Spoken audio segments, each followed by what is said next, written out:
wild. Yeah, I've missed you. Have you missed me? I've missed you. I'm never in LA. I'm always shooting in Georgia, and the hours are crazy, so we never get to come, and it's kind of, it's refreshing, especially now with all the weather conditions on the East Coast. Yeah. I was snowed in for 4 days. I couldn't leave the house, which, as a Canadian, and 3 inches of snow is kind of ridiculous. Yeah. And I don't exactly agree with it, but nothing was open. Like, even the grocery stores, it became like apocalypse. Like, it was just like, you go to the grocery store, there's no eggs, there's no milk, there was nothing. So Wow. I felt like I was in survival mode. You're happy to be back among thriving civilization. And there's sun and just warmth, and I'm wearing tank tops as opposed to huge sweaters, so it's nice. Well, I know the fans are very excited for the show to come back. I think every week without the Vampire Diaries feels like an eternity to the diehard fans. What can you tell us about what we can expect coming up for the rest of the season? A lot, as per usual. A lot of Damon and Stefan saving the day. There's a lot of new characters kind of coming in. There's one specific character that has been anticipated for a long time who's going to be coming in. Perhaps, mayhaps. Who that is, I don't think we know yet. Okay. I know they've been going through a rigorous casting, but I don't think. Did you have any ideas? Or do you have an idea in your head what he might look like? Because obviously he has to be a very formidable presence, right? Honestly, I don't. And probably hot. Given the other guys on your show. It's it's a CW, so he has to be mildly attractive. But I think, honestly, it would be awesome if Sacha Baron Cohen as his Austrian character, and he came and he was like, "Hello, my name is Klaus. Can I suck your blood?" Like, I think that would be awesome. Oh my God, I think Klaus should be Austrian. Yeah, I think he should be the complete opposite of what everyone thinks and expects. Like, they think he's this big bad vampire, and I think he should come and be like, "Hello, everyone. How are you? Can I suck your blood?" So I think if that doesn't happen on the show, that needs to be a Funny or Die video. Make that happen. We're actually working on one right now. Oh, really? When we were snowed in Georgia, we're all kind of like twiddling our thumbs, not knowing what to do, so we got a camera and we shot a couple things. I don't know if we'll release them or not, but we'll see. You and the a bunch cast of us. members? Yeah. Okay. Well, I want to see that. Yeah. I mean, we'll see cool. if it's funny. We might submit it, but yeah, that's very cool. All right, so Catherine and Elena, you're now sort of really well versed, I think, in both of those roles. And I think the last time I talked to you, you were just kind of sinking your teeth in. Yeah. Sorry, I really didn't mean that as a bad pun. To Catherine, now I feel like you're totally owning both roles. But is one more fun for you to play than the other? Catherine's pretty badass. Catherine is pretty awesome. I love playing Catherine, and I love Elena. I have a soft spot for both of them, and I understand both of them, and it's probably why I'm slowly going crazy, because having to be those two completely different types of people can really mess with you a little bit. Yeah. But it's a lot of fun to do bad things and be paid to do bad things. I mean, all your life you go being told, like, my parents always told me to be good and to not hurt people, and here I am, not only doing that and hurting people and being bad, and I'm getting away with it and being paid for it. So it's pretty cool. What can you tell the fans about Stefan and Elena and Damon and Elena?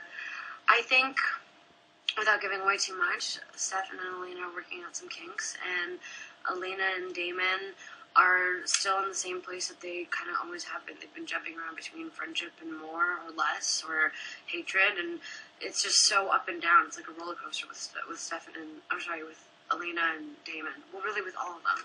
All of their lives are this big, giant, horrible, unsteady roller coaster, and it's very unpredictable and terrifying. Would it be fun for you, while playing Elena, to have sort of more of a connection with Damon? Because I feel like he could give her even more of an edge. I mean, she's already sort of come a long way from when we first met her, because she's been through so much and seen so much and has dealt with so much. But it seems like he might pull her a little bit more to the dark side, which could be kind of fun as Elena to play. I think opposites attract. Yeah. They definitely attract, and Elena is a little bit more, not frigid, but she's just a little bit more reserved and more loyal. She's just a more wholesome girl, and Damon does bring out the more. I think it makes her more excited, and it makes her sort of go into places that she hasn't yet. But then at the same time, her nature is very wholesome and very. She needs that sort of consistent love and protection, and that's what Stefan gives to her. So it's kind of. I think she doesn't really know either, but she has a lot of time ahead of her, and she's going to figure it out. Really, I think either way. Can't lose, right? Ian Somerhalder or Paul Wesley? I don't think, her options, whichever way she goes, she's good. Could do worse. Yeah. How do you feel about your brother hooking up with your best friend? It's an interesting development. I don't know yet, because Elena has no idea. Elena's kind of been out of the Bonnie, Jeremy world for a little while, and she's kind of blissfully unaware of what's going on in the romantic relationship that they're sort of discovering together. If she were to find out, though, I think it would be a little weird at first. But at the same time, I mean, Jeremy's dated other girls, including Vicky, who is Elena's friend, too. So she's a pretty understanding girl. If she can understand the fact that people are trying to kill her left, right, and center, and she has to run away and kill vampires and werewolves and there's witches, I think she could understand and accept eventually that her brother and her friend are dating. Yes. That would be... I think she'd be relieved, actually. She'd be like, oh, okay, you have to tell me something, and it's not that somebody's going to die? Okay, good. I'm okay with it.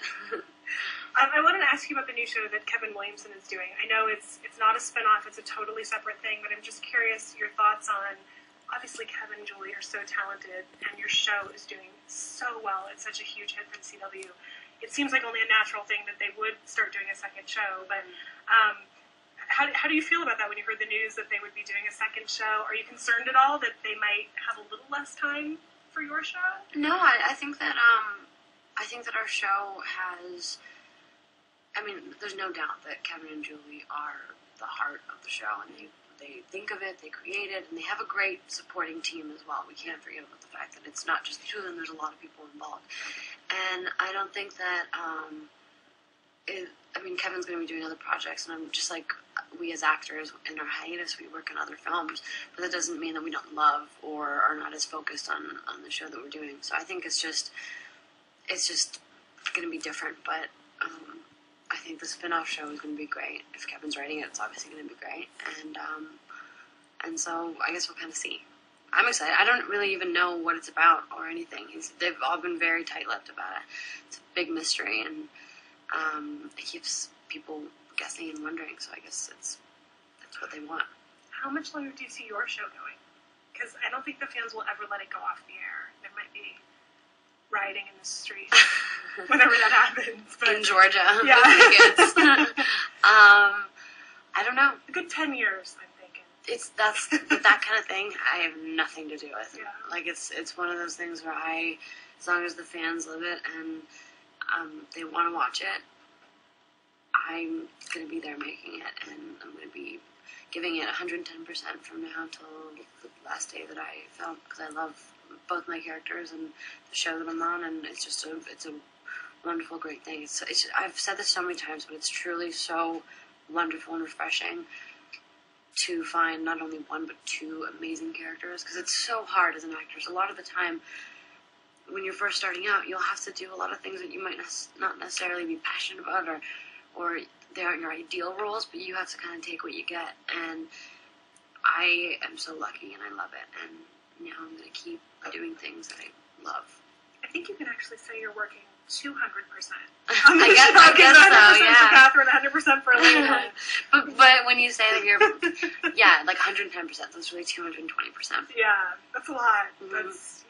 I think you're one of the hardest working actresses out there. And I'm not just saying that. I mean, based on how different the characters are, the different nuances that you've given them, and how many scenes you're in. I mean, it's a heavy load that you're carrying. So kudos to you. I don't sleep very much, but it's cool. It's cool. I'm happy to do it.